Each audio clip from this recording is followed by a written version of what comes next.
वांग्याची भाजी, भरीत आणि वांग्याचे बरेचसे प्रकार आपण करतोच.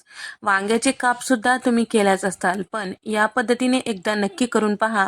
नेहमीपेक्षा वेगळ्या चवीनं आणि पोट भरेल, मन काही भरणार नाही, अशा पद्धतीचं हे वांगं तयार होते.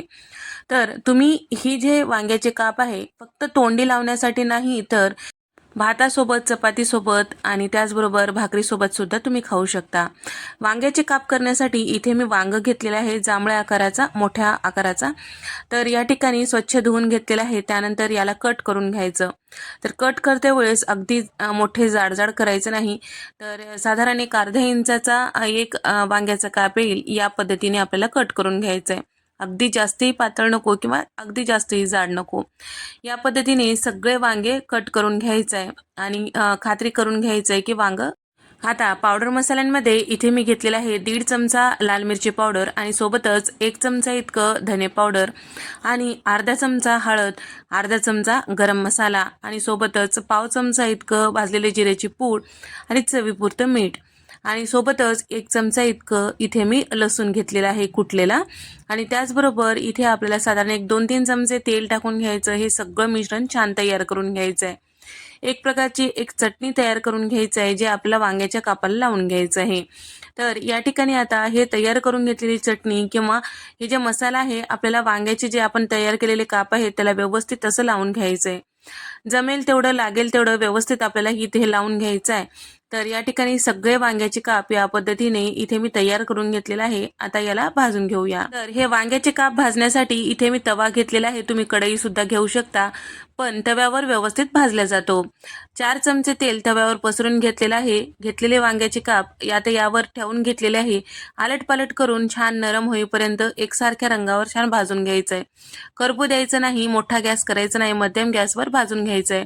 हवं तर हे वांग्याचे जे काप आहेत तुम्ही वाफून घेऊ शकता. म्हणजे यावर झाकण वगैरे ठेवलं तर व्यवस्थित वाफल्या जाते. तसंही तुम्ही करू शकता.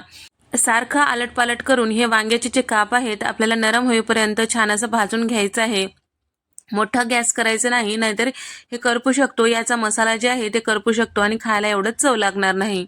या ठिकाणी 6 ते 7 मिनिटानंतर हे वांग्याचे काप छान असं नरम झालेले आहेत. ताटामध्ये काढून घेऊया. याच पद्धतीने शिल्लक राहिलेले वांग्याचे काप सुद्धा आपल्याला भाजून घ्यायचं आहे किंवा वाफून घ्यायचं आहे. तर मी मागं सांगितल्याप्रमाणे हे वांग्याचे काप जे आहेत तुम्ही झाकण लावून सुद्धा वाफून घेऊ शकता.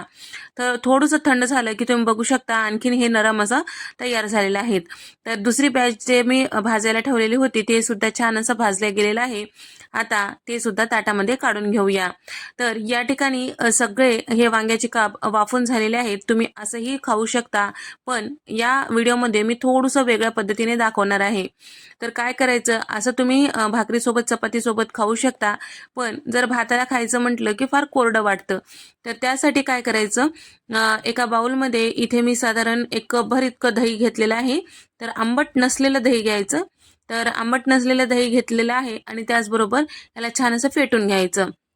फेटल्यानंतर यामध्ये टाकायचं आपल्याला साधारण एक अर्धा चमचा इतकं काळं मीठ आणि सोबतच इथे आपल्याला टाकायचं आहे थोडंसं चवीपुरतं मीठ, रेग्युलर जे आपण मीठ वापरतो ते. आणि त्याचबरोबर इथे मी 2 मध्यम आकाराचे कांदे बारीक असं चिरून घेतलेलं आहे. ते कांदा आपल्याला टाकायचं आहे, कच्चाच कांदा आहे ते. आणि हे सगळं मिक्स करून घ्यायचं. मिक्स केल्यानंतर एका ताटामध्ये काढून घ्यायचं किंवा असंच तुम्ही वांग्याचे काप यामध्ये टाकलं तरीही चालतो. तर इथे मला व्हिडिओला दाखवायचं आहे म्हणून मी इथे कांदा टाकलेली जी दही आहे ते दही ताटामध्ये पसरून घेतलेलं आहे. त्यावर हे जे वांग्याचे काप आहेत ते ठेवलेले आहेत. असं नाही केलं तरी तुम्ही दही वरतून टाकलं तरी काही हरकत नाही. फक्त व्हिडिओसाठी मी असं दाखवलेलं आहे. तर या ठिकाणी वाढून घेते वेळेस छान असं दही थोडंसं आणि हे वांग्याचं काप जर वाढून घेताल तर मस्त कच्च्या कांद्याचा आणि भाजलेल्या वांग्याचा छान फ्लेवर